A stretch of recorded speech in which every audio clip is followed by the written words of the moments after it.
Ja sa veľmi teším teraz na stredu na Modré z neba z viacerých dôvodov. Poprvé, pretože my tam budeme plniť sen do kríža. Bude to taký unikát. Budú si navzájom plniť sen dvaja 15-roční onkokamaráti. To znamená chalani, ktorí sa stretli na onkológii. Obidvaja už majú amputovanú nohu a proste došlo k recidíve. Ako je to, ten zdravotný stav je veľmi vážny u obidvoch.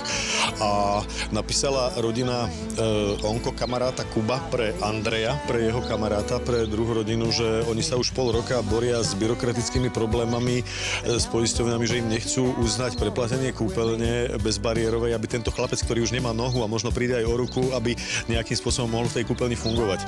Tak proste je teda asi jasné, že čo sme tam robili, ale je to prejav neskutočného kamarátstva, takej sily kamarátstva, ktorá môže vzniknúť proste i v takýchto zariadeniach. A možno oveľa väčšia a intenzívnejšia, pretože tie deti tam žiaľ pod vplyvom toho, čo zažívajú, skôr dospievajú a uvedomujú si tie skutočné životné hodnoty.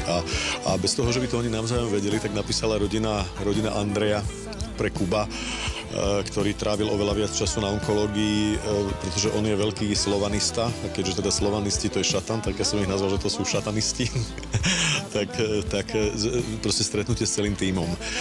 Nebudem hovoriť, že vy už vlastne v tejto chvíli, pretože vy sa na nás pozeráte v nedeľu a my tento rozhovor nakrúcame skôr, beží finále, vy už teda viete, že či sú slovanisti, šatanisti, teda druhými porazenými Košicami, alebo že či sú majstri Slovenska v hokeji, ale teda bude to taká veľká oslava slovenského hokeja, prídu všetci šatanisti a bude to taká veľmi slávnostná atmosféra.